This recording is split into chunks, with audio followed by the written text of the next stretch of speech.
Bueno, vamos a comenzar de nuevo. Bien, buenas tardes con todos.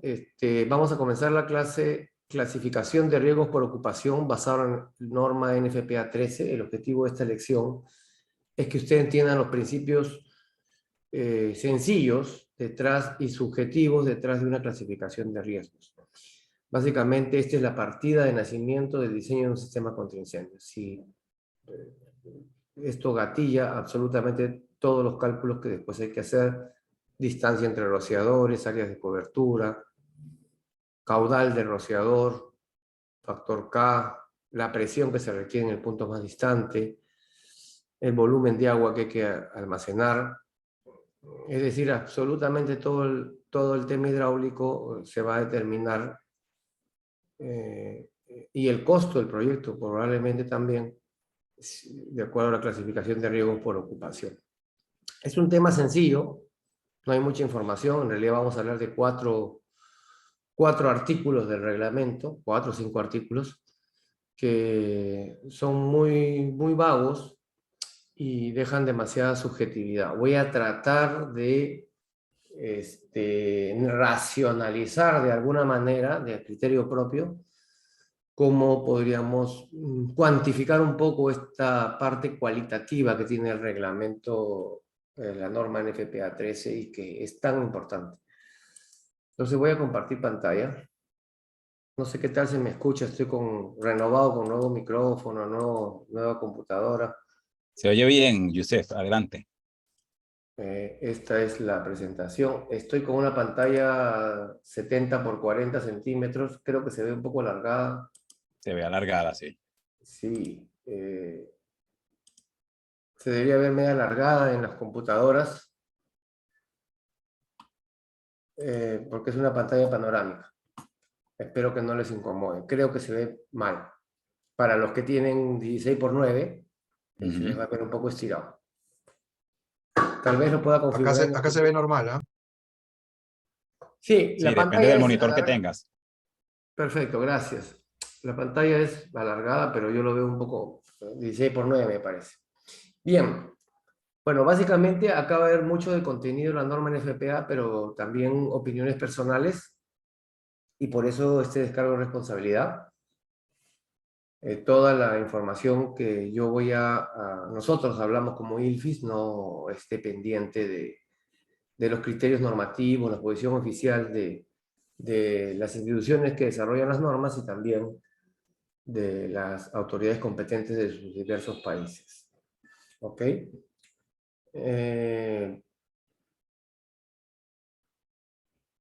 Básicamente, la norma NFPA va a establecer niveles de riesgos basados en un párrafo muy cortito que dice que las ocupaciones menos riesgosas son las de riesgo leve, y son ocupaciones o partes de otras ocupaciones. Muy importante la parte partes de otras, porque en una instalación normalmente nunca vamos a encontrar un solo riesgo, sino que quede claro que yo puedo tener varios riesgos y cada uno puede tener un cálculo separado. No es que el mayor de ellos mande en el cálculo, sino que cada uno de forma individual se tiene que calcular, y a veces el leve podría ser más demandante que el ordinario, por ejemplo. Entonces, para los riesgos leves es la ocupación toda ella o parte de ella, donde la cantidad y combustibilidad de los materiales contenidos es bajo y se esperan incendios con bajos índices de liberación de calor. Eso es todo lo que dice la norma. Y con eso hay que tratar de razonar. Y eso es lo que lo hace complejo. Me hace referencia, lo he puesto en rojo, a dos conceptos: cantidad y índice de liberación de calor. En otras palabras, si lo queremos ver en energía y en potencia, la primera parte es energía potencial y la segunda es potencia. Si lo queremos ver en unidades de medida, podríamos decir que cantidad podría ser kilojoules por metro cuadrado, energía potencial, y índice de liberación de calor podría considerarse un kilowatt, una potencia, kilojoule sobre segundo, ¿no? Que se libera de calor. Entonces me van dando dos conceptos que ahora lo vamos a razonar: cantidad de combustible y liberación de calor. cuánto combustible tengo y de qué manera predigo yo que ese combustible se va a liberar, a qué velocidad se va a quemar. ¿Sí? Yo puedo tener, por ejemplo, 10 toneladas de carpetas de un aula, de un colegio, riesgo leve, pero si esas carpetas son muy pesadas y todo, pero mucha cantidad de carpetas, libros, cosas, pero si la liberación de calor no la tengo determinada, tengo que ver más o menos a qué velocidad eso se puede quemar, ¿no? ¿Qué hace la NFPA para esta estrategia que es muy antigua? Me comienza a dar ejemplos de qué lugares podrían ser riesgo leve. Ejemplos. Y me pone unos ejemplos muy tirados a los pelos, porque son muy poco comunes. Refugio para animales. A mí me parece que refugio para animales podría ser cualquier cosa, ¿no? Un establo de caballos es un refugio para animales y tiene paja, ¿no? Eso yo no creo que sea tan leve. Iglesias. Notre Dame es una iglesia que se quemó y no considero que haya sido por la potencia de ese incendio que haya sido un riesgo leve. Clubs, podemos tener de todo en un club. Entonces ya desde ya vamos viendo que los ejemplos son de lo que típicamente podríamos encontrar en una iglesia. Típicamente en un club. Aleros y voladizos, ocupaciones educacionales, típicamente son riesgo leve, el típico, pero no necesariamente lo van a hacer. Tengo un laboratorio de químicos y eso ya no es leve, o de inflamables. Hospitales, no necesariamente los hospitales son riesgo leve, hay zonas que son de riesgo alto, incluidos hospitales para animales y veterinarias. Ocupaciones institucionales es una palabra tan genérica que yo no podría decir que todas las ocupaciones institucionales son riesgo leves. Probablemente algunas oficinas, y sobre todo edificios de oficinas minimalistas, modernos. Vamos a ver que no siempre los edificios son minimalistas y modernos. Me pone criadero de perros, una cosa rarísima. Bibliotecas, es muy relativo. La sala de lectura podría ser, o bibliotecas pequeñas, pero bibliotecas con gran apilado de libros no van a ser un riesgo leve. Por eso dice, excepto grandes salas con libros apilados. Entonces, ¿en qué momento una biblioteca deja de ser una biblioteca de riesgo leve y se convierte en una cuya excepción es tener grandes cantidades de libros apilados? Normalmente las bibliotecas, en la mayoría de los casos, salvo la zona de lectura, no son riesgo leve. Museos, es muy relativo, pues no sé, voy a decir por decir un ejemplo, un museo de cera, ¿no? Un museo de cera no creo que sea un riesgo leve. Estoy diciendo por decir, porque de repente es muy poquita cera la que hay, ¿no? Pero la zona donde están los arqueólogos, las personas que trabajan en los talleres, que usan pegamentos, que usan combustibles para reparar piezas, no creo que sea un riesgo leve. Hogares de cuidados intermedios o de casas de convalecencia, se refiere a los hogares para ancianos, bueno, hay camas, hay esas cosas, ¿no? Podría ser oficinas, ocupaciones residenciales, es un caso típico, asientos, de la zona de asientos del restaurante, no el restaurante propiamente, sino la zona donde se sientan las personas a comer, los comensales, el área comensales. Teatros y auditorios tendrían mis exigencias para considerar el riesgo leve, porque va a depender mucho de la combustibilidad de los materiales que está mencionando la misma clasificación. Excluye sí la zona de escenario y proscenio, porque definitivamente la zona de escenario y proscenio donde se hacen escenografías siempre tiene una alta carga de combustible. De hecho, casi todos los incendios en teatros famosos han comenzado en la zona del proscenio, el escenario, la cortina, en la parte de la escenografía, ¿no?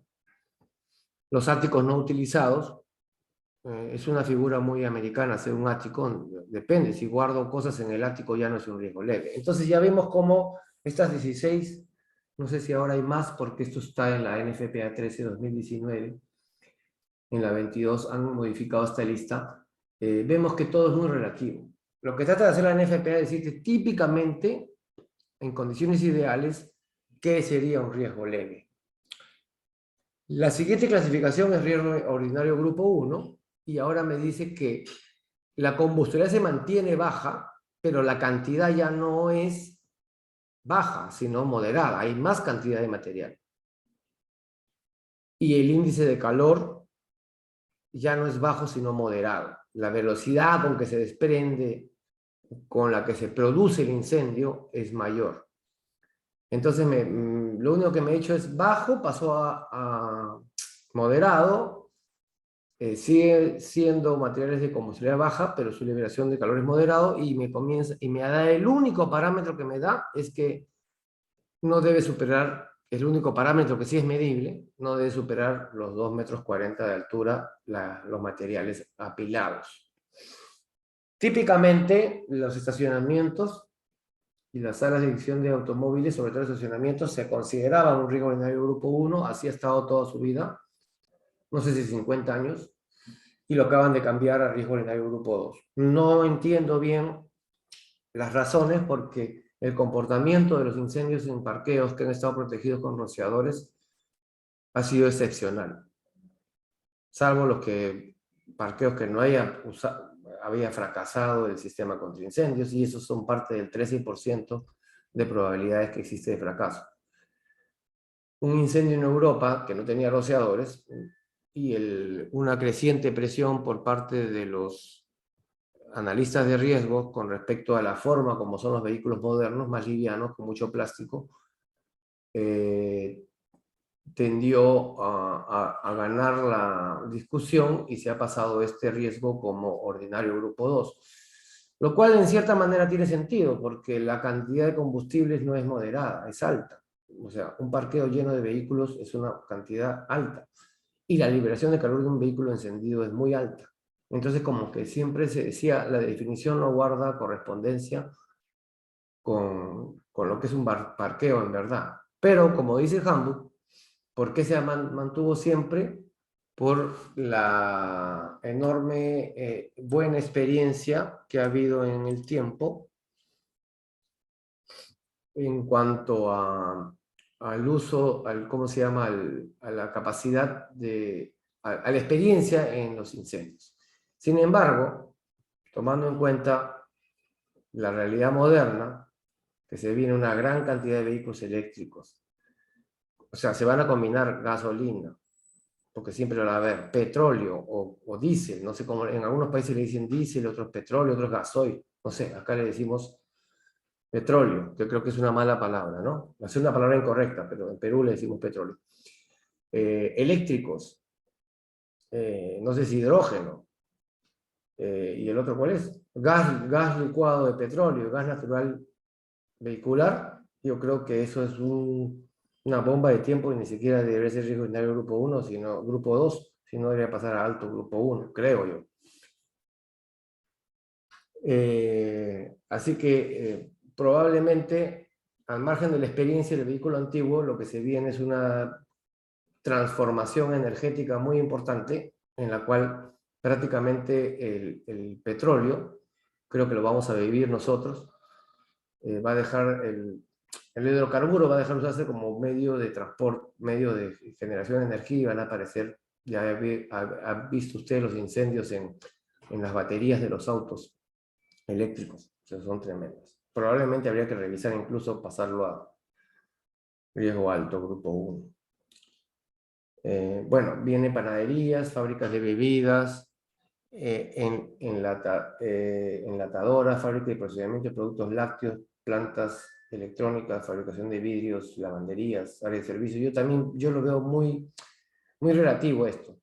Área de servicios, la zona del restaurante. Dentro de la cocina no se puede considerar riesgo leve. Vimos que acá decía comensales, zona de comensales, por acá decía, no me acuerdo. Pero ahí un restaurante tiene que separarse en dos áreas diferentes: la zona de cocina y la zona de comensales. Voy leyendo los comentarios porque ya no me va a dar tiempo para leerlos después. Por vehículos híbridos y eléctricos, exacto, Alejandro.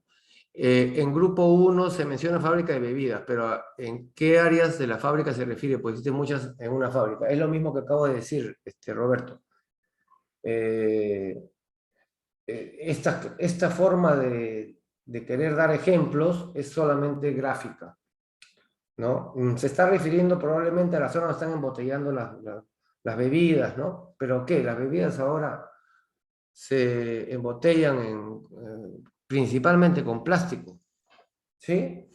Y todo termina siendo subjetivo, ¿no? Habría que ver la zona donde almacenan las botellas. Yo recuerdo haber ido a plantas envasadoras, eh, voy a decir una marca, porque recuerdo, la Inca Kola, que es una bebida peruana, y todo era vidrio. No había nada que se pueda quemar, vidrio con agua. Entonces, pero ahora todo eso debe haber cambiado, ¿no?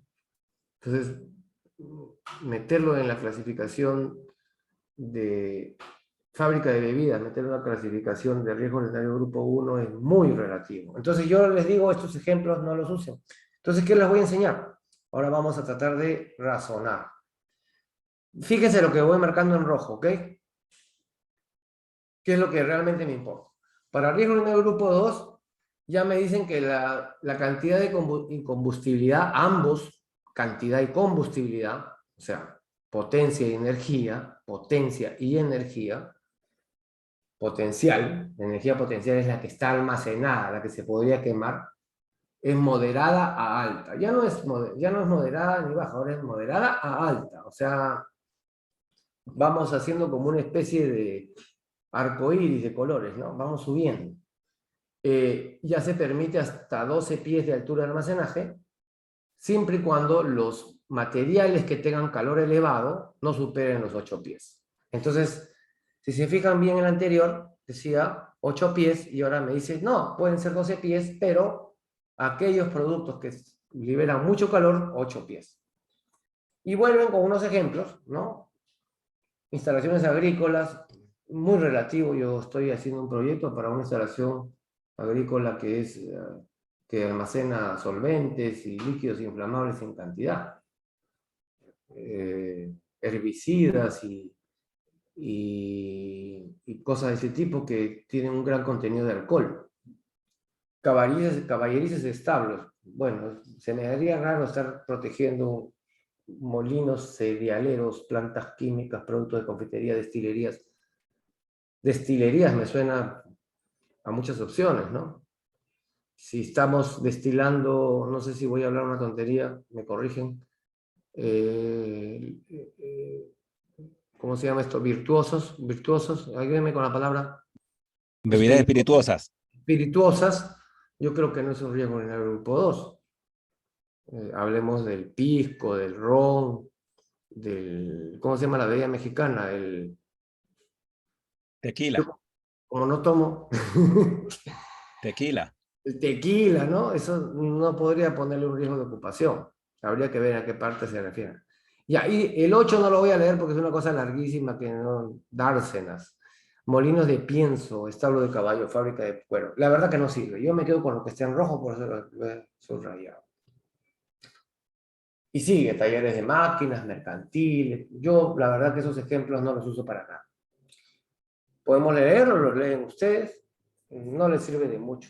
Planta de elaboración de papel y pulpa. Pues depende. Podría ser hasta explosivo la pulpa de papel, esas cosas, ¿no?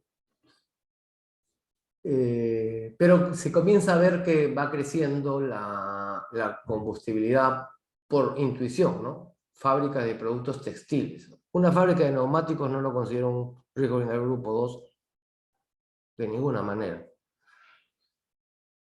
Conozco Goodyear y sé lo peligroso es, se les incendia cada rato la planta. No sé, ya debe estar vieja esa planta, pero conozco la del Perú y se les incendiaba semanalmente. Fábrica de productos de tabaco, maquinado de maderas, ensamblaje de productos madereros. Imprentas, es muy relativo. ¿Qué imprenta voy a usar para imprimir? Si al agua o al aceite, si hay líquidos inflamables, etc. Entonces, esta imprenta también. Oficinas de correo ya no existen, ¿no? Salvo que sean correos electrónicos. Oficina de correo electrónico. Yo creo que ya no existen los correos, ¿no? ¿Existe? Sí, sí hay, pero están considerados el envío de equipos y objetos en cajas. Ah, ya Tengo un amigo sí. Yo trabajando lo en una en sé. Estados Unidos. Pero ya nadie va a dejar cartitas para los familiares, ¿no? Se manda un correo electrónico. Es como que se quedó un Más que poco... oficina de correo, empresas de paquetería y reparto y distribución, delivery y esas cosas. Y eso sí podría ser un riesgo urinario grupo 2, ¿no? Porque hay control de lo que se puede trasladar vía aérea y creo que eso limita bastante que se usen materiales inflamables. Podría ser oficinas de paquetería de envío. Riesgo alto, grupo 1, ahora me dice que la cantidad de combustible de los contenedores es muy alta. Pasó de moderado, ¿no? Pasó de moderado alto a muy alto. No me limita la altura de almacenaje. Entiendo yo que debería ser igual o menos que esto. Yo para mí lo dejaría en 8 pies. Es mi criterio, aunque no lo dice. Y me habla de índices elevados de liberación de calor. Y la palabra mágica es que no existen líquidos combustibles inflamables. O sea, productos muy combustibles, mucha cantidad, pero no hay líquidos inflamables o combustibles. Y esa es la palabra mágica que ayuda a interpretar si estamos en un alto grupo 1 o alto grupo 2. Típico caso del cuarto de bombas, ¿no? La bomba diésel, ¿no? Porque tiene líquido combustible inflamable, es que ya no se considera un alto grupo 1. Si no estoy equivocado, grupo 2, ¿cierto? Hangares para aeronaves, salvo la 409, o sea, ninguno, porque todos están dentro de eso. No sé si serán naves pequeñas, pues no. Creo que hay un límite de tamaño de la nave. Áreas de fluido hidráulico, fundiciones. La fundición no sé si será un riesgo alto, grupo 1, depende, no sé. Conozco muy pocas. Donde se fabrica madera laminada, extrusión de metales, imprentas, aparecen, fíjense, cuando la tinta es inflamable, ya se considera alto grupo 1. Podría ser alto grupo 2 también, en realidad, depende de la cantidad de tinta. Ahorita vamos a ver cómo determinar la cantidad de calor. Voy a tratar de responder esa pregunta, Roberto. ¿Cómo determino la cantidad de esa metodología? Voy a intentar responderla hoy día. Recuperación, composición, secado, triturado y vulcanizado de goma, aserraderos, plantas textiles, fibras sintéticas, lana regenerada, tapizado con espumas plásticas. Ese sí es un riesgo alto grupo 1, más o menos marcado.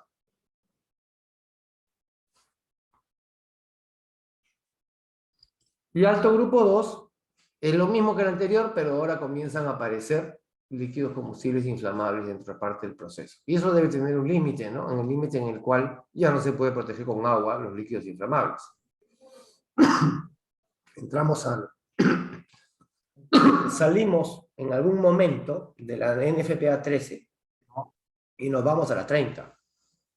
Y en la 30 se puede meter agua, los líquidos inflamables, pero es tanta la cantidad de agua que hay que meter que comienza a la 13, la 30 comienza a convertirse, como dice José, el barrio peligroso, y hay que irse a la 11, comenzar a proteger con espumas. Y si no, salen cisternas de 1000 cubos, ¿no? Bombas de 2500, 3000 galones y proyectos mal protegidos. Proyectos mal protegidos. Porque el agua no es un buen elemento para apagar incendios. Voy a leer a ver, buenas noches. El estacionamiento de 15 vehículos en un nivel de riesgo sería un riesgo urinario grupo 2. ¿Cómo evitar la cantidad de combustible de un material producido? Existe una medida. La otra pregunta. Para la lectura de commodities, ¿cuál es el significado de la coma y punto y coma? Por ejemplo, en el siguiente ejemplo extraído, líquidos, punto y coma, cajas de cartulinas, bebidas, como aluminio, significa que debe cumplir con todo para clasificar como plástico grupo A. Creo que Luis iba a hacer un comentario. ¿Me pareció escuchar su voz? No, Luis. no. Yo entiendo que el punto y coma es que termina la idea y comienza la denominación de cada uno de ellos. Líquidos, punto, o 2 puntos, podría decir. Cajas de cartulina, bebidas, etc. No es que todos tienen que estar presentes. Sí, esa es simplemente una lista de las mercancías que se considerarían allí, pues. Líquidos, cualquier líquido, pero después pasa a cajas de cartulina para bebidas, plastificada, encerada y o revestida. Después otra vez cambias de término, cambias de cosa, cambias de mercancía y pasas, dice que almacenado en contenedores de plástico. O sea, aquí pareciera que como que faltara algo más bien antes de almacenado en contenedores de plástico. ¿Qué es lo que está almacenado en contenedores de plástico? ¿Las cajas o los líquidos? ¿Qué? Ahí pareciera que falta algo, ¿no? Hola. Sí. Sí, Yo reemplazo la palabra líquido, punto y coma, a veces reemplazo el punto y coma en general por 2 puntos, porque es muy subjetivo. Sí, alguien iba a hablar, yo quisiera que hablen porque ya no va a haber tiempo de Sí. preguntas. Buenas noches, Alexander, adelante. Sí, yo soy el que hizo la pregunta y es más, ese texto lo extraje de la NFPA 3 y está tal cual, lo he copiado y pegado y muchas veces me confunde eso, ¿no? Por ejemplo, ahí dice en la parte de la tabla de mercancías de plástico grupo A, indica, ¿no? Ese ejemplo, líquidos y punto y coma cajas de cartulina para bebidas y yo a veces lo interpreto, ¿no? Líquidos que están contenidos en cajas de cartulina para bebidas y que estén plastificadas, enceradas y o revestidas con aluminio. Entonces, mi inquietud es saber si tiene que cumplir con todo eso, que el líquido esté en caja de cartulina con bebidas, plastificadas, enceradas con aluminio y almacenadas en contenedores de plástico para clasificarlo como grupo A, o cómo lo leo, porque a veces me confunde y no sé cómo clasificarlo, la verdad. Ah, claro, sí, los líquidos, ahora sí, se entiende así. Los líquidos pueden estar en cajas de cartulina para bebida, por ejemplo, los jugos de cartulina para bebida, que esas cajas pueden ser plastificadas, pueden ser enceradas o pueden ser revestidas, las cajas. Y allí puedes almacenar líquidos, ciertamente. Y también puede estar almacenado en contenedores de plástico, también es la misma clasificación. O sea, en los líquidos tiene 2 opciones, las cajas y en los contenedores de plástico. Si tienes en cajas, es lo mismo o se clasifica de la misma manera que si están almacenados en contenedores de plástico, los líquidos. O sea, aplica para líquidos esas 2 opciones, lo que quiere decir ese párrafo. Es como yo lo interpreto, no sé, Yusef. Sí, creo que sí. Yo particularmente no voy a subir un poquito el volumen porque estoy escuchando de lejos. No me guío mucho por la textualidad.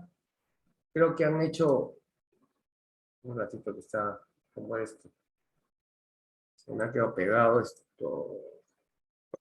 Por ejemplo, disculpe, Trato de no leer esa parte como abogado. Trato de no claro, leerla como abogado. por ejemplo, ahí si yo digo que el líquido esté en caja de cartulina para bebidas plastificadas y enceradas y revestidas con aluminio.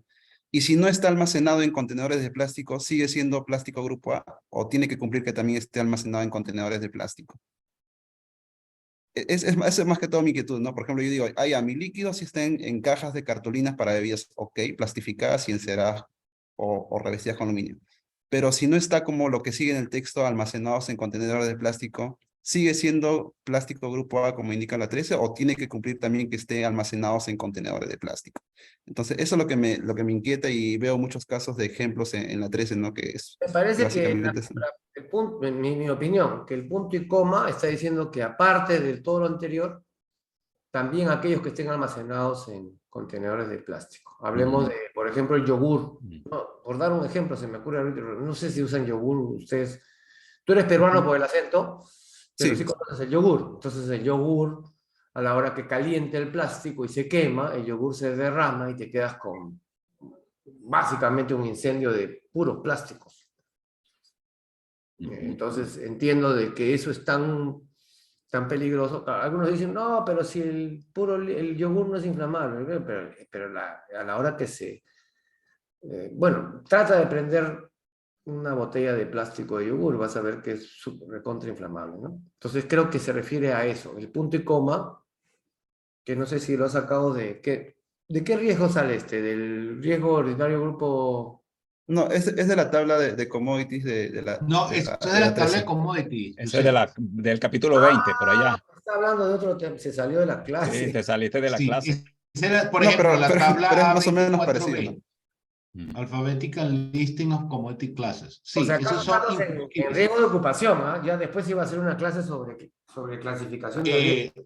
Mercancía es otra Ingeniero, cosa. esos puntos y comas son inclusives, ¿sí? Entonces, como usted lo dijo, exactamente es. Es decir, si no se cumplen todas esas condiciones que están ahí, para el ejemplo que está dando la norma, no corresponde a esa mercancía. ¿Ok? Fíjense ustedes, por ejemplo, donde dice Flammable Combustible Liquids, aerosoles, nivel 1, se considera clase 3. ¿Ok? ¿Ok? Entonces, se deben cumplir todas esas condiciones para que entre esa clasificación. Pero recuerden que estas tablas son ejemplos. ¿De acuerdo? Entonces, si usted va y busca la tabla A23, ¿sí? Y busca la tabla A23, donde dice guía general para identificar clase de commodity para combustibles sólidos. Entonces, usted puede ir estructurando en función del análisis del tipo de mercancía, del empaque y de la cantidad que pueda tener de plásticos el empaque a qué clase pertenece. ¿Ok? Aunque nos Entonces, salimos del tema, ¿no? Un poquito. Sí, sí, sí, es claro, mejor pero seguir. para que resuelvan la duda, ¿sí? Me disculpan que le diga eso. Entonces, entonces son inclusives, ¿de acuerdo? Por ejemplo, si va usted a la parte donde dice food product, productos de comida, lo que pasa es que yo leo la norma en inglés, no recomiendo usarla en español, y mucho menos la 2019. Entonces, por ejemplo, food product frozen, fíjense ustedes que hay un ejemplo claro, ¿sí? Frozen foods, punto y coma. ¿Con qué característica? Not wasn't or not plastic packaging es clase 1. Pero la misma comida congelada en bandejas plásticas es clase 3. ¿Sí? Es como que ellos están subclasificando y entonces esas puntos y comas son inclusives que deben sumársele a la mercancía original. Pero recuerden que son ejemplos. Son ejemplos. Es un mal hábito que tenemos de flojera todos los diseñadores desde que yo comencé a trabajar esto en el año 90 y pégale hasta esta mañana. Que en vez de hacer los análisis que corresponden, uno trata de buscarlo hasta por analogía, pero estos son ejemplos. El único responsable de la clasificación del riesgo es el diseñador y se debe basar en las definiciones, así como está diciendo Yusef. Por ejemplo, un establo donde hay paja no es lo mismo que un sitio donde hay una guardería de gatos, por ejemplo. Yo tengo gatos, ¿ok? Entonces, si yo los dejo a los gatos en una guardería, adivinen dónde se guardan los gatos. En unos kennels, que son todos plásticos. Entonces, si hay 20 gatos en un cuarto donde se guardan gatos con un kennel plástico, usted me va a decir que eso es riesgo, ¿qué es, Josep? Riesgo ligero. Aparentemente. Riesgo. Pero si lo ves, ¿a qué me refiero, ingeniero? Esos son ejemplos. Recuerde eso, son ejemplos. Si quiere más ayuda con respecto a cómo entender eso, yo le recomiendo que revise la FM20, creo. No me acuerdo muy bien cuál es la FM. Donde está la parte de la clasificación de hazard, hazard category. Creo que es la 20. Ahí le explica, al final tiene unos anexos y hay unas explicaciones de cómo pueden variar pequeñas cosas y cambiar el riesgo. Disculpe entonces que lo haya interrumpido. Sí, gracias, José. Bueno, voy a seguir respondiendo las preguntas porque ya no va a haber tiempo y vamos a ver si avanzamos. Un centro radiológico de tomografías. Yo consideraría aparentemente que es un riesgo leve. Una fábrica de cajas de cartón, ¿a qué riesgo pertenece? Probablemente ordinario grupo 2. Muy relativo, ¿eh? Respuesta rápida. Taller de metalmecánica. Para enseñanza. Si no hay líquidos inflamables, podría ser un riesgo ordinario grupo 2. Si hay mucho trabajo en caliente, podría ser un riesgo alto grupo 1, creo. Y con temor a equivocarme en lo que voy diciendo, ¿eh? En la NFPA 101 tenemos ocupaciones múltiples, están separadas o mixtas. En estos casos, como la clasificación de la 13, se debería escoger la ocupación más demandante, pero ¿qué sucedería si un edificio de ocupación de oficinas que sería riesgo leve y un parqueadero que sería riesgo ordinario? La ocupación puede demandar más caudal y la otra más presión. ¿Cuál es más demandante? Un cuarto de bombas con motor diésel, que sería... bueno, me has hecho una ensalada, Diego. Primero, un edificio de oficinas tiene dos riesgos marcadísimos, ¿no? Riesgo leve y riesgo ordinario grupo 2. Cada uno se diseña por separado. Y lógicamente, si se te ocurre, como siempre sucede, hacer los parqueos más pegados a la bomba, tu mayor demanda de caudal va a estar y menor de presión va a estar relacionada con el parqueo. Sin embargo, vas a tener que el riesgo más demandante en términos de presión es el que tiene menor caudal. Y se generan dos puntos, uno de alto caudal y baja presión y uno de alta presión y bajo caudal, que eventualmente se pueden combinar con el mismo comportamiento que tiene la curva de la bomba contra incendios y poder obtener una curva que tenga dos puntos de trabajo diferentes dentro del mismo comportamiento de la curva. Es decir, muy alto caudal a baja presión y muy poco caudal o bajo caudal a alta presión y podrías optimizar. Eso es típicamente lo que sucede con viviendas, parqueos, porque coincide que los parqueos se hacen en los sótanos. Un cuarto de bomba diésel es riesgo ordinario grupo 2, pero por suerte son pequeños y por tanto la demanda total puede ser mucho más baja que la de los demás riesgos porque el tamaño del cuarto no permite que se abran más que los rociadores que están en el cuarto contenido. Si la norma te dice que si hay menos rociadores que la máxima área de diseño, que la mínima área de cálculo, tienes que diseñar con el área de cálculo, con el área de física, perdón. Entonces resulta que no siempre la demanda de los cuartos de bombas es la más demandante. Salvo que te toque algún proyectista medio gracioso que yo he visto varios proyectos que diseña un riesgo leve con el caudal de riesgo alto, porque el cuarto de bombas es diésel y trabaja con el área mínima de diseño de un riesgo alto que no vamos a ver en esta clase.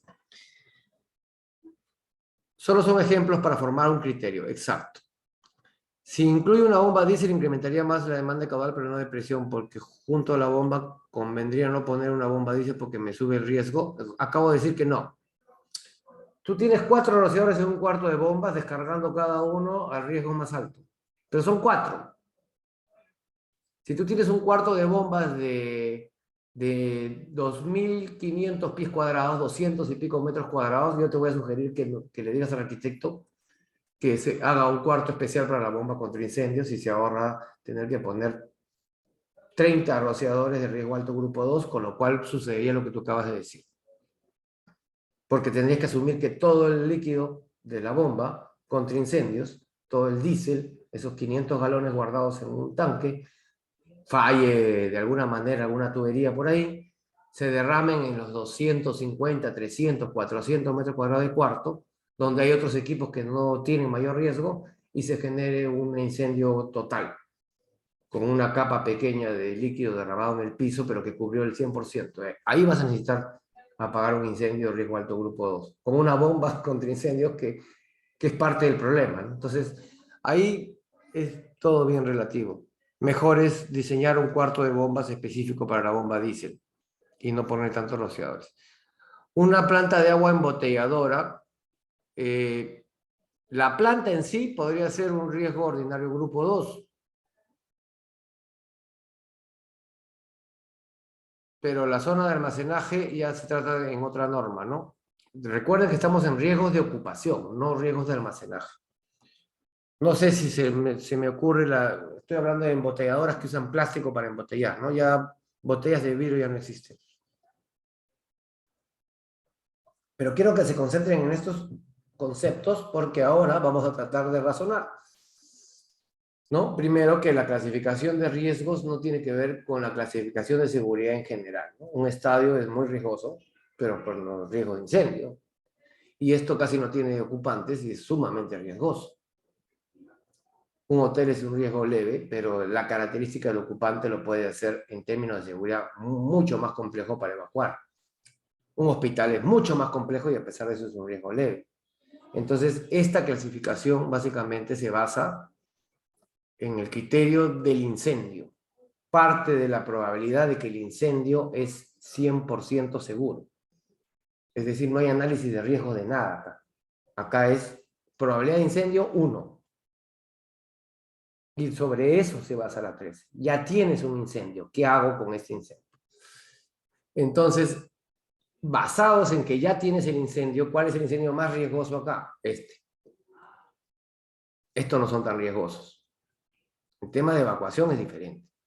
Apagar el incendio es fácil, relativamente fácil acá, en un hotel y un hospital, que es un líquido inflamable. Y acá, entendiendo que el estadio no tiene más que el estadio, no hay nada que se queme.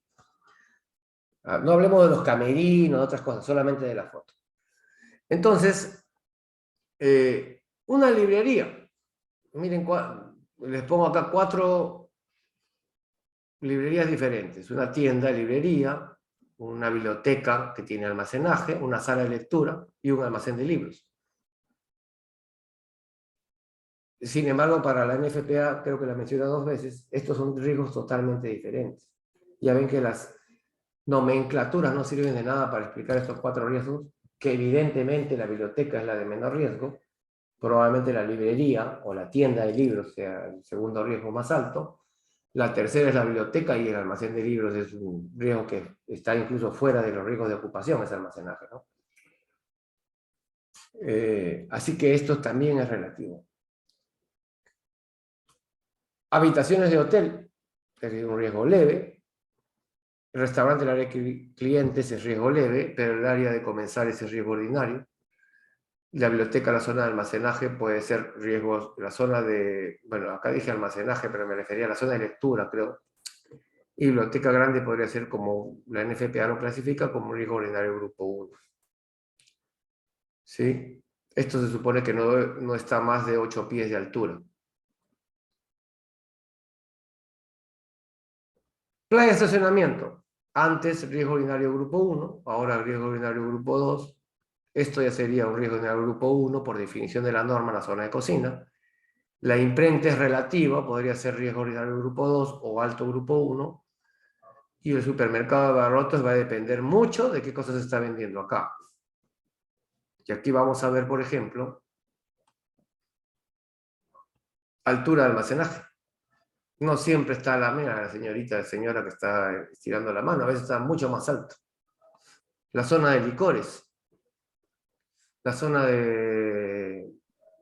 Yo digo papel higiénico, no sé cómo le dirán ustedes a esto. Papeles, toalla. Y Papel los higiénico aerosoles. y otros papeles. Claro, las toallas femeninas, esas cosas. Papeles de los que se usan en la cocina y eso. Exacto. Entonces esto habría que hacer un análisis más fino, ¿no? Y sobre todo constante, no es dinámico.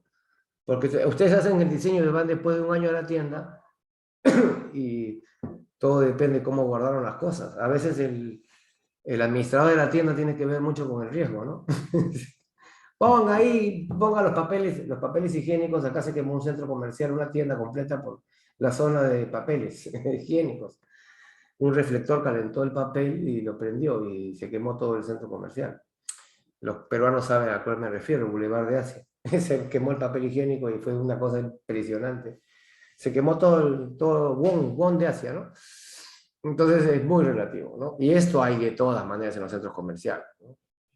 Pinturas, lacas, artículos de limpieza, estos de aerosoles para matar bichos, mata cucarachas, mata todas esas cosas, mata mosquitos, esos todos son alcohol y están clasificados como clase 2 o clase 3, aerosoles clase 3. Hace un rato José dijo clase 1, aerosoles clase 1 es equivalente a clase 3. Claro, aerosol clase 1 no tiene más que propano, porque se usa mucho el propano para impulsor, no tiene más que propano para el agente impulsor, pero después eso no tiene nada. Los clase 1 son, por ejemplo, para, no sé si chantilly, mantequilla, grasas que usan para echar a la sartén cuando cocinamos. La espuma de afeitar, La ¿no? espuma de aceitar, esos son clase 1, pero clase 2 y 3 ya va a depender de cuántos kilojoule, me parece que a partir de 45 kilojoule de energía, ya se considera clase 3. Y esos ya están fuera de la norma NFPA 13, ¿no? Estos estarían fuera de la norma, estos spray de pinturas que seguramente hay por acá, estarían fuera de la norma NFPA 13. Y habría que ir a la norma NFPA 30B. 13B, creo. 30B. 30B que se llama, sí. 30A, 30B, o creo que la 30A, 30B, ya, la 30 y la 30A, creo que la 30A. Sí, por ahí. Exacto. Entonces esta tablita ya es made in Yusef, ¿no?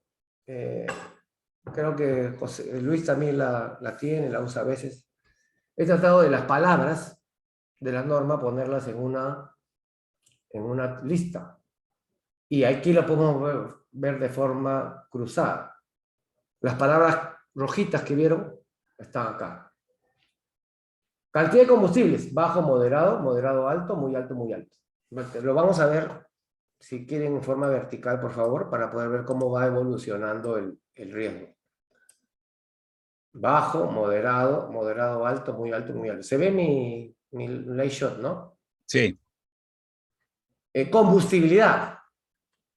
Porque usan las dos palabras. El material es esta es cantidad, por decir kilos por metro cuadrado. Combustibilidad, kilojoules. Bajo, bajo, moderado, alto, muy alto, muy alto. Liberación de calor, kilowatts. Kilojoule por segundo, bajo, moderado, moderado, alto, muy alto, muy alto. Entonces, acá esto me permite una visión 360 de todos esos conceptos separados y puedo ver, más o menos, me comienzo a entender comparativamente. Altura de almacenaje, 8,8, 12,8. Fíjense que han puesto 12, ¿ah? Para alto grupo 1 y alto grupo 2, 12. No estoy tan seguro, estoy dudando ahorita, porque no lo dice por escrito. Líquidos combustibles, no. Poco, moderado, alto. Muy alto, no. Yo creo que este debería ser 8. Recién hoy día estoy pensando que debe ser 8. Como es una tabla mía, pues está sujeta a errores. Cantidad de combustibles. Por ejemplo, para cantidad de combustibles puedo usar un método cuantitativo. ¿Cuánto peso de combustibles tengo en el área de riesgo? Y podría establecerme mi propia estrategia de que cierta cantidad pase a un riesgo mayor. Ahora vamos a hacer un ejercicio para ver cómo yo lo he tratado de razonar esto, como para darle un valor cuantitativo. Muy lejos de ser prestacional, ni científico, ni nada. Combustibilidad, yo dije, bueno, combustibles bajos son los celulosas, el papel, madera, cartón. Moderados son aquellos materiales mixtos que tengan una mezcla de productos de baja y alta combustibilidad. Por ejemplo, las mercancías clase 1 a 4, los plásticos B o C, que no superen la altura que me permite esta norma, y cuando ya tengo plásticos grupo A, ya yo lo considero como que es alta cantidad de combustibilidad. Alta combustibilidad. Esto es hecho por Yusef, esto no es la 13. Es mi forma como yo he tratado de enseñar esto para que razone. ¿No? Papel, madera, cartón, plásticos, pero no los muy inflamables, y acá meto los grupos A, sobre todo los expandidos, ¿no? El poliestireno de alta densidad, de alta densidad, etcétera, ¿no? El tecnopor, ¿no? Isopor. Y liberación de calor podría usar un método cuantitativo para tener una idea de carga de fuego o poder calórico potencial sobre el área de riesgo. Y si quieren, y eso depende de ustedes, se meten al curso de dinámica de incendios de Federico y comienzan a tratar de evaluar con pruebas de ensayo cómo se calcula la liberación de calor en el tiempo, y eso podría ser un análisis más fino, ¿no? Que algún día llegará el momento en que podamos meter todo esto en una computadora, en 3 dimensiones, en un BIM, meter la mercadería y que la computadora nos diga cuál es la tasa de liberación de calor esperada, en el peor de los casos. Mientras tanto, lo que tenemos es una idea básica en una clase muy corta de lo que podría significar este análisis. Vamos a hacer un ejemplo por acá. Entonces tenemos oficinas, ¿no? Yo veo estas oficinas y yo no veo mucho que se tengan que quemar. Son minimalistas. Riesgos leves.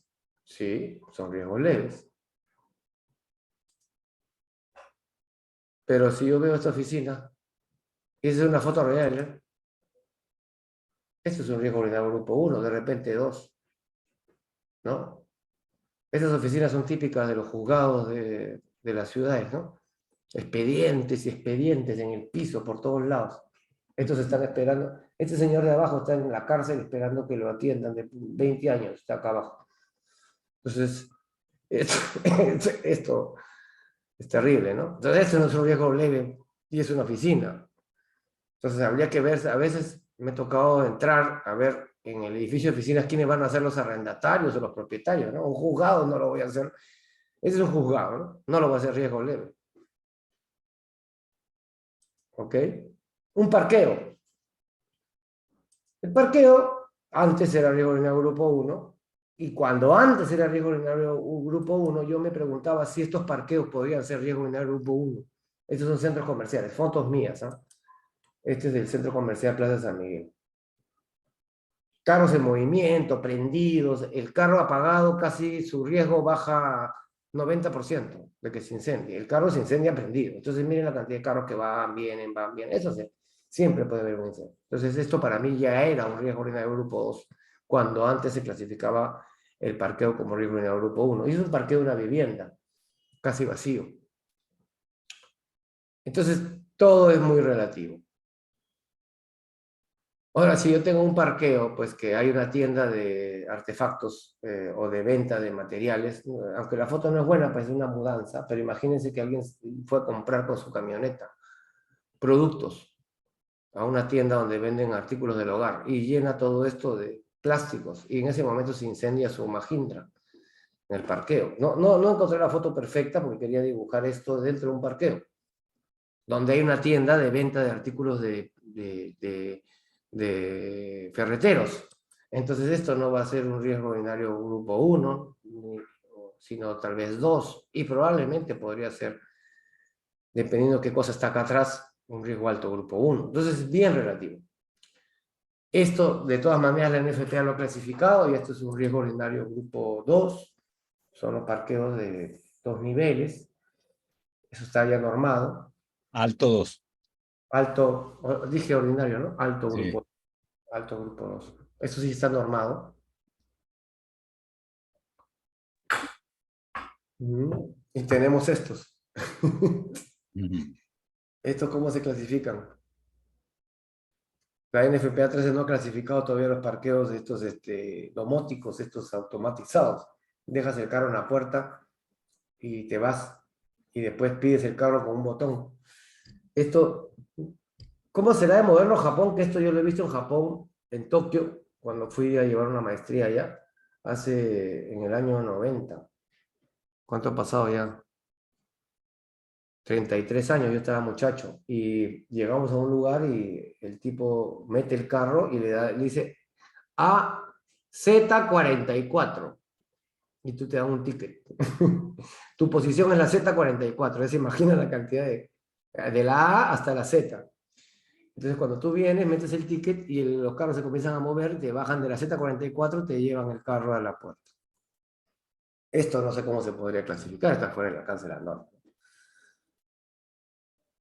Este es el caso que hizo que cambie el riesgo ordinario grupo 2 en la norma NFPA 13. Acá hay una pequeña lectura donde critican mucho que los carros modernos tienen una gran cantidad, no son los carros antiguos. Esto lo pueden leer, acá les he subrayado algo interesante este artículo. Esto sucedió en Inglaterra, si no me equivoco, y miren cómo terminó esto. Pero no tenía rociadores. Y esto gatilló el cambio de la NFPA 13 de 2022, este incendio que sucedió en Inglaterra. Estoy adivinando si fue Inglaterra, creo que sí. ¿Puedo hacer una consulta sobre las anteriores? ¿Sobre cuál? Sobre las láminas anteriores. Disculpe lo sencilla y básica de mi pregunta. Yo soy arquitecto y diseño. O sea, NFPA 13 me precisa el nivel de riesgo de la edificación y según eso, si usa o no rociadores, ¿no? Pero al mismo tiempo usted dice de que esto debe filtrarse por el criterio, ¿no? Entonces, ¿cuál es qué norma es a rajatabla para definir si una edificación requiere o no rociadores? Porque en las inspecciones técnicas de seguridad nos exigen o no. Entonces, ¿cuál es el criterio del inspector al llegar y exigir a unos sí, a otros no? ¿O cómo se está haciendo o cómo me protejo como arquitecto o diseñador, ¿no? Ok, esa pregunta siempre hacen y parte de un axioma equivocado. La NFPA no es una norma que te dice dónde poner rociadores o no. La NFPA se basa de que ya necesitas los rociadores. ¿Quién determina si tú necesitas o no rociadores. Yo voy a decir la palabra reglamento, en otros países dicen el código. El reglamento de tu país, que es lo que socialmente y políticamente está aceptado para proteger al partir del cual se debe proteger. Por ejemplo, te voy a poner, porque me encanta poner ejemplos gráficos. Si yo estoy en Mozambique, no necesito poner rociadores en ningún lado. Estoy asumiendo que es un país que no tiene nada de protección contra incendios. Y si estoy en New York, voy a necesitar rociadores a partir de 3 pisos. En todo el edificio. Entonces va a depender del código de tu ciudad. Si hablamos del Perú, está clarísimo. A partir de 750 metros cuadrados, ahora es 1000 en viviendas. Y a partir de 4 pisos en oficinas y comercio, te dan una serie de pautas. Esas pautas que están en el Reglamento Nacional de Edificaciones son las que determinan. Una vez que tú determinaste que necesitas rociadores en base al código de la ciudad, que es lo que socialmente está aceptado en cada país o región o estado o ley, recién vas a la 13 para diseñar. La 13 parte de que tú ya tienes que diseñar un sistema de rociadores y no te dice cuándo. En otras palabras, en Mozambique será a partir de 50 pisos, porque lo pide el código de FM, del asegurador del Hilton de Mozambique, y en Nueva York va a ser de repente a los 2, 3 pisos. Va a haber el código de incendios de Nueva York. Y en el Perú ya sabemos cuál es el caso, y Colombia también tiene su norma que es bastante detallada. Chile creo que está un poco en el aire con eso, creo que depende mucho de la aseguradora. Y en cada país, Uruguay tiene un reglamento muy claro, Argentina anda medio en el aire, entonces va a depender del país. Paraguay tiene lo suyo a raíz del incendio de Icua Bolaños. Ecuador anda un poco subjetivo con el tema que los bomberos son los que deciden, ahí sucede un poco lo que tú dices, pero la NFPA no se mete en ese rollo. Ese es rollo de reglamentación, no es el rollo de... Tú entras a la NFPA cuando... La NFPA 13, ¿no? Aclara. Ah, sí, sí, la 13. Claro, hay normas que Yo sí, sé, la aclara. 5000, por ejemplo.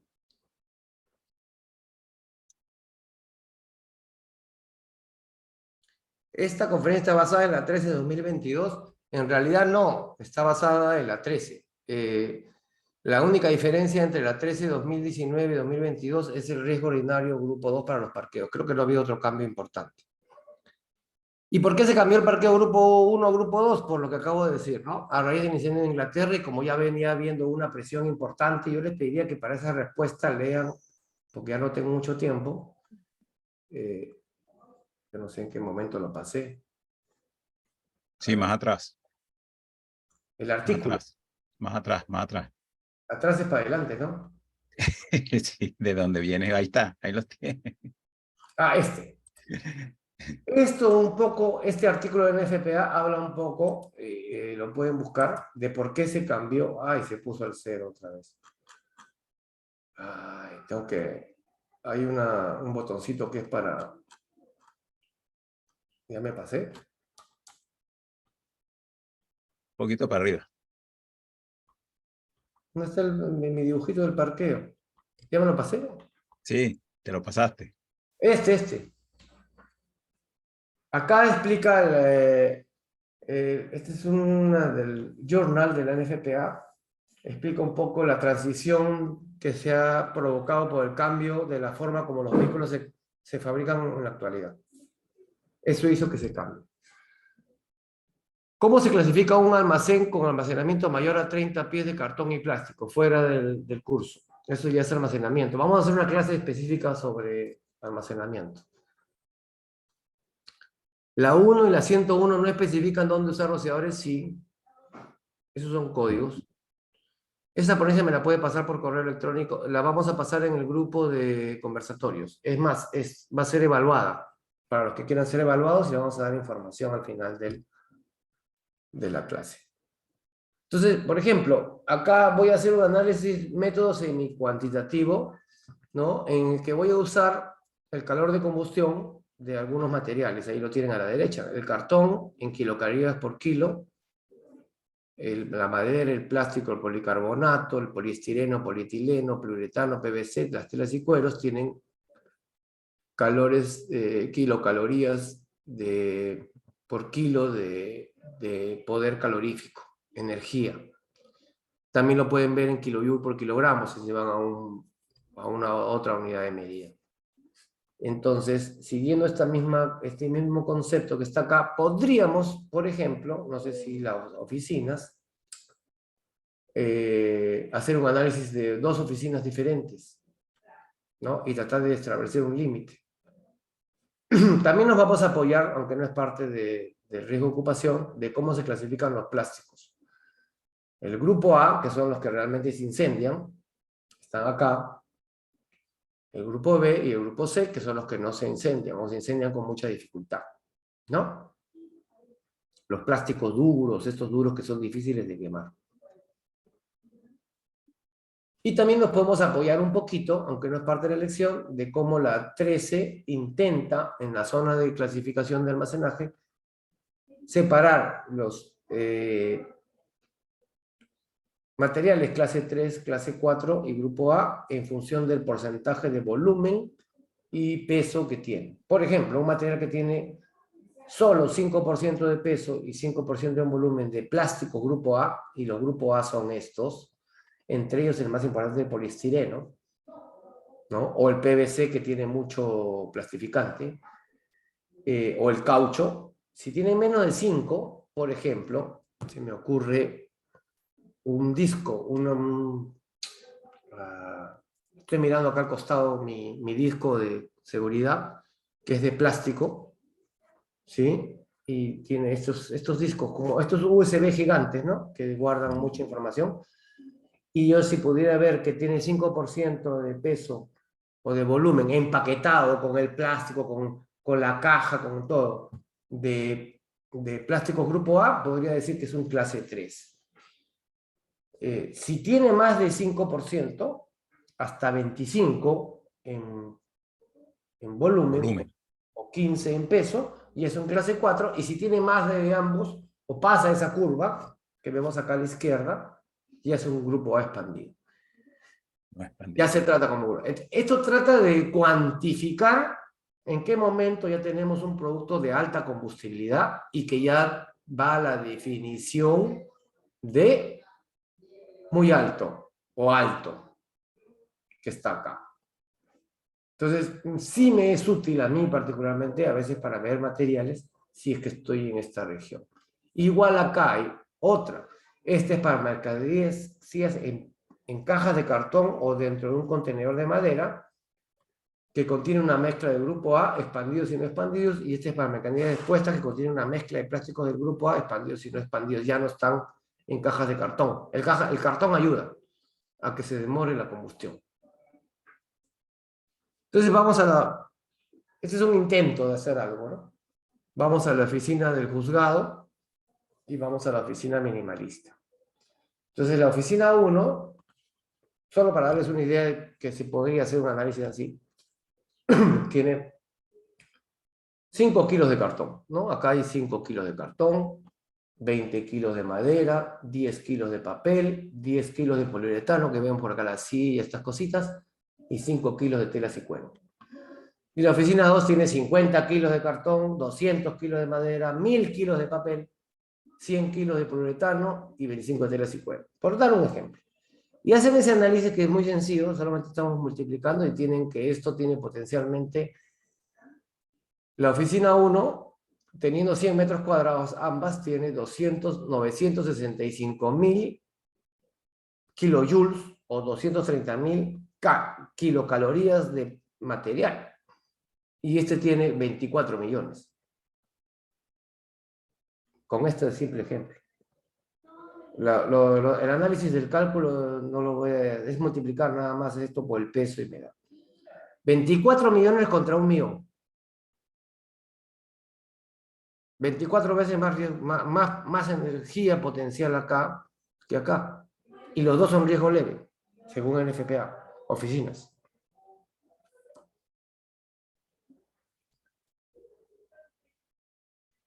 Acá nos encontramos con el caso del centro comercial, ¿no? También otro método que yo sugiero, usando esta tablita, más sencillo, es la regla del descarte. Todo esto lo vamos a evaluar. No sé quiénes van a presentar la tarea, pero yo voy a dejar una tarea para desarrollar. La regla del descarte es, también que la uso yo, es, en este caso, no es un riesgo leve, porque la cantidad de combustibles no son bajas y los productos no son de combustibilidad baja. Y la regla de descarte 2 es riesgo alto grupo 2, o sea, me voy al otro extremo. No, tampoco, porque no hay cantidades apreciables de líquidos combustibles e inflamables. Por altura de almacenaje, si no supero los 2,44 metros de altura, si supero los 2,44 metros de altura, este valor de acá, ya no es un riesgo urinario grupo 1, 2,44 muere acá. Entonces, me quedo con, por descarte, riesgo urinario grupo 2 o alto grupo 1. Miren cómo he hecho un descarte. Comencé por los dos extremos y me quedé con el medio. Dependiendo del contenido de líquidos y combustibles inflamables, podría ser un riesgo alto grupo 1 o un riesgo urinario grupo 2. Tampoco que este centro comercial está lleno de combustibles, ¿no? Entonces, esta regla de descarte también es útil porque comienzo con los extremos nuevamente, los descarto y me voy yendo al medio. Funciona a veces. Vemos este caso, una mueblería. Estoy avanzando un poco rápido, pero quiero que entiendan la metodología. Esto ya después lo van a estudiar. Riesgo leve no es, evidentemente, porque no hay baja cantidad de combustibles. Y tampoco los productos son de baja combustibilidad, tengo espuma. Riesgo alto grupo 2 tampoco es, porque acá no hay líquidos inflamables.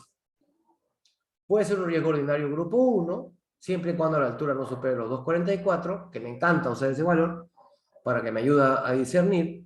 Y si supera esa altura, sería conveniente clasificarlo como riesgo ordinario grupo 2. Si se exhiben muchos artículos con alto contenido de plástico grupo A, o sea, espuma, mucha cantidad de espuma, habría que incrementarlo a riesgo alto grupo 1. Ejemplo, si se almacenan rumas altas de colchones, siendo el colchón un producto de alto contenido de plástico grupo A. Entonces, con este ejemplo, he podido más o menos, en la tabla que la estoy mirando todo el tiempo para ver dónde ubicarme. Voy a callar a mi perro un ratito, ¿ya? Porque si no, no voy a poder. Ese es el tema un ratito.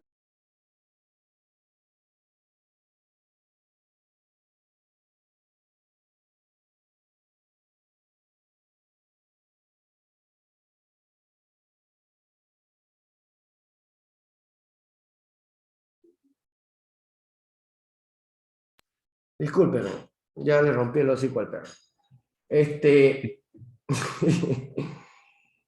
Entonces yo esto lo consideraría, porque no veo rumas de colchones, riesgo urinario grupo 2.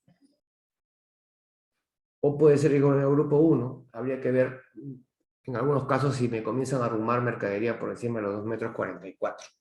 Entre 1 y 2. Va a depender de la altura del almacenaje. Y me encanta porque entre el 1 y 2 hay esta diferencia. 8 contra 12. Si los altos, el plástico está por encima de 8, ya no está permitido. Ya me tendría que ir a muy alto. Entonces yo le digo a mi cliente, por favor, no me guardes colchones a más de 2,40 metros de altura. Y estos podrían ser riesgo urinario grupo 1 y en algunos casos riesgo urinario grupo 2, como digo, dependiendo de qué altura de almacenaje hay entre 8 y 12 pies que tengo como productos moderados. ¿Qué es moderado? La madera, la paja, estos plásticos duros, etc. Ya la espuma de poliuretano ya no la podría considerar un moderado, sino un alto, siguiendo el concepto de esta tablita de acá, que la tienen que leer y entender, porcentajes de productos. Bien, tenemos un tercer caso de una tienda. Es bien difícil a veces pensar una tienda de artículos de vestir que riesgo es normalmente por costumbre se clasifican como riesgo urinario grupo 2. Por costumbre. Centros comerciales, tiendas de ropa, estas cosas, por costumbre, riesgo urinario grupo 2. Y acá llego a esa conclusión. Con una astringencia, si yo puedo encontrar que no guardan artículos muy altos, que todos se recogen con la mano y que no hay nadie que ayude a sacar una camisa de arriba con una escalera, yo podría irme a un riesgo ordinario grupo 1 por los 2 metros 44. Nadie guarda más de 2 metros 44 para que la gente se sirva para ir a la caja a pagar. Entonces es un almacén donde uno dice, señor, quiero camisa, un momentito, y trae la escalera, y ya no estoy en un riesgo ordinario grupo 1, estoy en un riesgo ordinario grupo 2. Pero estas tiendas son para ir de shopping con el carrito, y uno va llevando su mercadería. ¿Ok? Entonces podría ser riesgo ordinario grupo 2, 1. Pero por costumbre, en Estados Unidos siempre lo clasifican como riesgo ordinario grupo 2. Y creo, no sé, yo cuando clasifico tiendas comerciales, lo trato de clasificar en el grupo 2 ya por costumbre.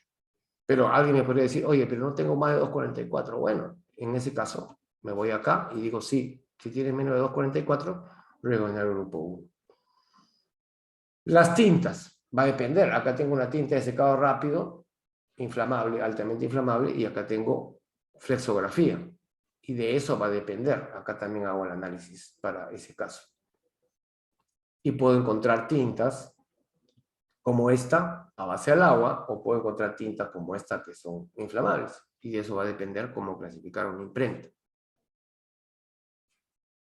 Este sería un ordinario grupo 2 si tiene esta tinta flexográfica, que es la que se usa para las etiquetas estas que usan en las botellas de gaseosa, esto, que van amarradas. Y el alto grupo 1 es para los que usan alcoholes. Por ejemplo, en los champús usan tintas al alcohol, ¿no? La etiqueta que va para que no se borre la marca con el agua de la ducha, usan tintas con alcohol. Y ahí acaba la clase. Yo he tenido que correr esta parte porque acá les dejo unas lecturas donde son casi traducciones del handbook para que las revisen. Yo les voy a pasar esto ahora por el grupo. Si no están en el grupo conversatorios no van a recibirlo. Por correo electrónico no enviamos nada, todos por Telegram, donde les invito a estudiar esta información y que es muy subjetiva, muy subjetiva. Ahora voy a leer las preguntas y yo les he dejado esta tarea a los que quieran hacerla. Recuerden que en ILFIS tenemos una nueva política de entregar certificados de aprobación a los alumnos que aprueben el examen, un examen. Y ese examen busca que de varias formas, ya sea para marcar, para desarrollar, ustedes elaboren un trabajo que puede ser de 5 minutos o en este caso que puede ser de 2 o 3 horas. En este caso, yo le voy a dejar 12 riesgos, ¿sí? Solo le estoy dejando una foto, es decir, casi nada, y para eso van a tener que hacer un análisis de riesgo y suponer que hay acá, que hay acá, que hay acá, que hay acá, y bajo ese supuesto, esto puede ser riesgo leve o puede ser riesgo alto grupo 2. ¿El Starbucks puede ser alto grupo 2? Sí, seguro. Si le metemos 80 galones de gasolina, seguro lo va a hacer, pero no espero que exista eso en Starbucks. Bajo condiciones ideales de la foto, esta es una tienda muy conocida peruana donde venden artículos del hogar. Estas tiendas de ropa, puse una pequeña y una grande, a ver si eso gatilla que hay un cambio en la decisión del riesgo. Esta es una juguetería, ¿no? Esta es una tienda de artículos de videojuegos, donde ya saben que todo esto es plástico. Acá tenemos una tienda de abarrotes. Acá, por ejemplo, tienen los snacks. Averigüen un poco qué son los snacks. Sobre todo el Doritos, las papitas Lay, esas cosas. Eso no es cualquier cosa, es un riesgo, es un plástico grupo A. Acá tengo una tienda de colchones, pero acá no voy a comprar colchones. Acá voy a escoger el colchón que me van a llevar a mi casa. Acá escojo, me tiro, me echo en la cama, lo pruebo, todo, y no me lo llevo en la mano, cargado en el hombro. Es una tienda de colchones donde está un mostrario. No es un almacén. Acá tengo una juguetería, que ya ustedes se pueden imaginar lo que es esto. Acá tengo una tienda más grande que la anterior, que está de acá. ¿no? Que tiene incluso zonas donde venden artefactos de todo tipo, computadoras, etc. Acá tengo un hotel y acá tengo una de, voy a decir en peruano, zapatilla. Creo que le dicen tenis en otros lugares. Entonces, les pongo esta nota importante que dice que en esta evaluación es crucial destacar que una simple fotografía no brinda una comprensión adecuada del nivel de riesgos necesario para definir la protección contra incendios mediante rociadores. Por lo tanto, resulta imprescindible establecer de manera precisa los supuestos que ustedes usarán para que les sirva como base para evaluar y clasificar cada caso. Una opción es usar los parámetros normativos que se han discutido en esta clase, los cuales permiten definir supuestos relacionados con la cantidad de combustible, la liberación de calor y la altura de almacenamiento, todo ello basado en las tablas resumen que se les ha proporcionado. Sin embargo, también es válido analizar la operatividad del negocio, las particularidades de los usuarios y clientes. Les puse un ejemplo, por ejemplo. Este negocio no es para vender, almacenar colchones, sino tienen uno de cada modelo. Y aspectos como la forma de almacenamiento y venta de productos, entre otros factores que pueden complementar y enriquecer el análisis. Es esencial recordar que la clasificación de riesgos tiene un impacto significativo en los requisitos del sistema contra incendios, por lo tanto es importante evitar tanto la sobreestimación por miedo o la subestimación por relajo, ¿no?, de los riesgos en este proceso. Y le voy a enviar ahora mismo esto y esto en el grupo. Los que quieran pueden hacer la evaluación.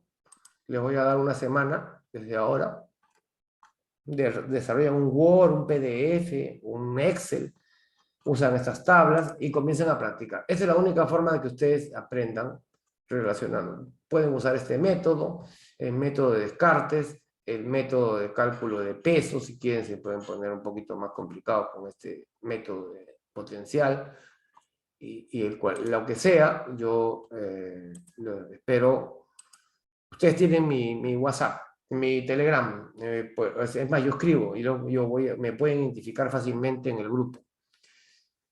Entonces ustedes me van a ver, yo les voy a decir, y me contactan por privado, no me entreguen en el grupo, por decir, por dar un ejemplo, voy a entrar a mi WhatsApp, yo tengo de computadora, y yo, wow, José ha escrito todavía, yo quiero comunicarme con Edson, pues, entonces ya estoy en contacto con él, acá por escribir. Por este lado, me contactan. ¿Sí? Acá está conversatorios, van a la lista y van a encontrar a Yusef por ahí. Lógicamente yo creo que debería aparecer acá arriba. Creo que este grupo, como es foro, no aparezco más que yo pertenezco a conversa. No sé si ustedes me pueden ver. Me imagino que sí. Creo que en este grupo yo cuando escribo aparezco como conversatorios. Sí. Sí. Voy a Aparece hacer como conversatorios. Sí, porque creo que es una configuración diferente a los demás. Voy a crear un enlace Dropbox para que puedan subir la tarea. Un enlace Dropbox, es decir, un enlace donde ustedes pueden subir la tarea. No por correo. Bien, voy a leer rápido las últimas comentarios. Esta por esa me la puede pasar por correo, se la voy a pasar por Telegram. La exposición de venta de autos que hay en sótanos, centro comercial, ¿qué riesgo sería? Riesgo en el grupo 2 ahora, ¿no? Cervezas de plástico para las botellas son de vidrio, ¿qué riesgo sería? Y yo creo que eso, ¿la zona de fabricación o la zona de almacenaje? Almacenaje dice. Ah, el almacenaje está fuera de la clase, pero podría Fuera de ser la clase, sí. clase 4, podría ser. Dependiendo de la cantidad de... Ahí se puede hacer un análisis más fino, no se puede responder tan rápido. Cuando tiene riesgos múltiples como un centro comercial, ¿cuál es la lógica de diseño en la selección del presión en caudales? ¿Una sola bomba cubriendo todo? Sí. O varios sistemas con bombas independientes. No, una sola bomba, pero diseñada para el mayor riesgo de presión y caudal. O sea, la bomba se define por caudal y presión. Haces un trazo, colocas todos tus puntos de caudal y presión que te demandan cada riesgo y buscas una curva, una bomba que envuelva a todos. Eso lo explica Luis, lo ha explicado en un conversatorio sobre selección de bombas. Está en YouTube. En YouTube. ¿Cómo ingreso al grupo Telegram, por favor? Bueno, Byron, de repente tú te has salteado los procesos, porque para entrar al congreso, al seminario, o al conversatorio, debiste haberte inscrito y te llegaba un enlace Telegram para que seas miembro del grupo que tiene más de 2000 miembros. Entonces, al saltarte el proceso, culpa de Zuley también, que manda por todos los grupos el enlace, tú has quedado fuera. Lo que tienes que hacer es inscribirte en el curso, en cualquiera, y te va a salir un enlace. Y ese enlace te vuelves miembro de este dichoso grupo de 2080 seguidores que están acá, 2080, ¿no? Que nos siguen en los conversatorios.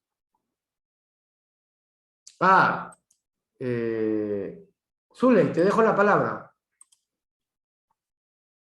¿Dónde me pueden enviar los registros resueltos? Sí, le voy a dar un enlace por el grupo Telegram. Le voy a inventar un enlace que a ustedes les va a salir una pantallita y van a subir la tarea y se me va a guardar automáticamente en mi disco duro. Eso lo hago con Dropbox, queda muy bien.